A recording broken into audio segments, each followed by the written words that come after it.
Good evening, guys, and welcome to FE Copenhagen. This is Brian speaking.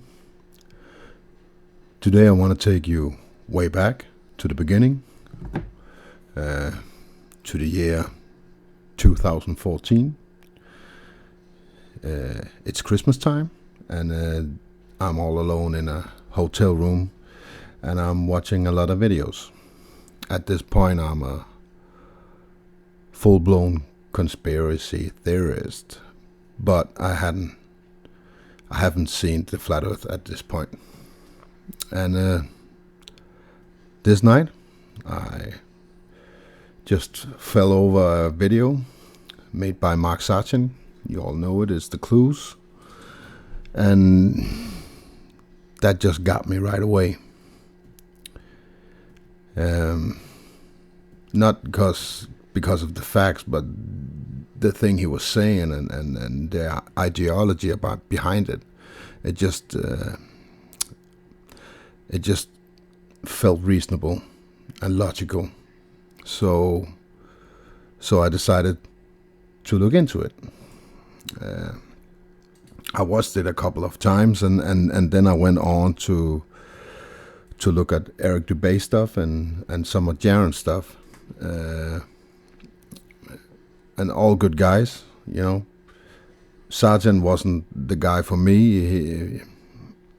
He was a radio host and all that, and that didn't speak to me. I wanted something more tangible. And Eric Dubay was not that guy either. I didn't find him credible, even though his information made a lot of sense. So I started watching Jaron, and I liked him. I liked the way he was going after NASA and all the other agencies at that point, and that was the way in for me. Because just jumping into believing that the Earth was flat was kind of a reach, right?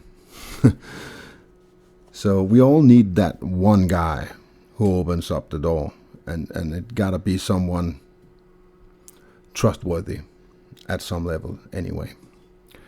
And Jaron was that guy, and I watched him for a year or so, 9 months, I think, before I said, okay, something is terribly wrong. And I believe that we've been lied to our whole life. In that meantime, I found two other very credible guys. One of them was David Wise from Deep Inside the Rabbit Hole, and the other one was Rob Skiba. And those two were the credibility for me, at least. I find those two guys very credible and honest. So yeah. They spoon-fed me the truth, all these people. And at this point, now we are looking at the start of 2016. I decided to go out and verify this for myself. And just like all the people I was watching, I went out and bought myself a P900. And I found a hill on my local Bay Area, and I start to zoom in on the other side, and I saw it right away. It was not even hidden. You can see the lighthouse is just there, you know, and the light was perfectly falling on the backside. So yeah, everything was just illuminated perfectly. And I said, okay, I can see this. I can see it clearly. Now I wanted to go home and do the math, just like everybody else. And I did. And here it is. Where I am, I'm sitting at I don't want to call it a hill, because most of you are from the United States, and and what I am sitting on can't be verified as a hill. It's 15 meters above sea level, but it's the highest point in my area, so that was what I picked. So here you can see we have 50 meters height, and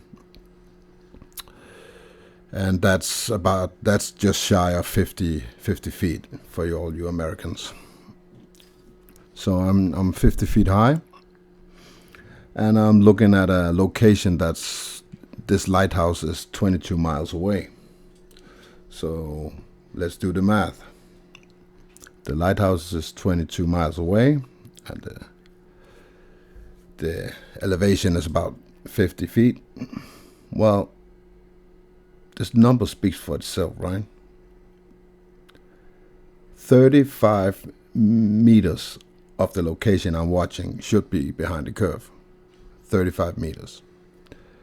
And this bit here with the lighthouse, at the tree line here, we have about 40 meters. And the lighthouse is another 27 meters. But that's not really important. The important is the 40 meters below it. Because if this is 40 meters and 35 meters should be hidden behind a curve, you shouldn't be able to see anything beyond this. Maybe you should see the green top and the lighthouse.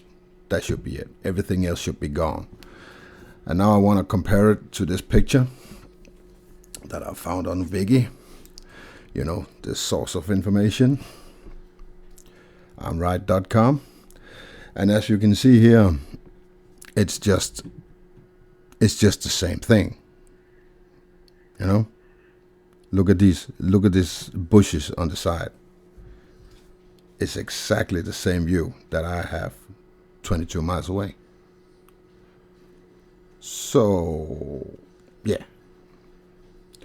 I saw it right away that there could be some variables, but this was just too much. And, well, that got me hooked. I wanted to film some more. And yeah, before you knew it, I was filming all over the place almost every day. And, yeah, I got my verification. The curvature formula that they gave us just didn't fit the reality, and well, basically that was enough for me. But it got followed up by all the other proofs like gas pressure and parallax and the rotation and our movement around the sun. All those other things just stacked on from there. So yeah, now I can call myself a full-blown flat earther, and yeah, I started to make this channel that I just relaunched, and yeah, that was it. That's my flat earth story. I hope you enjoyed it. This is Mr. Copenhagen, over and out.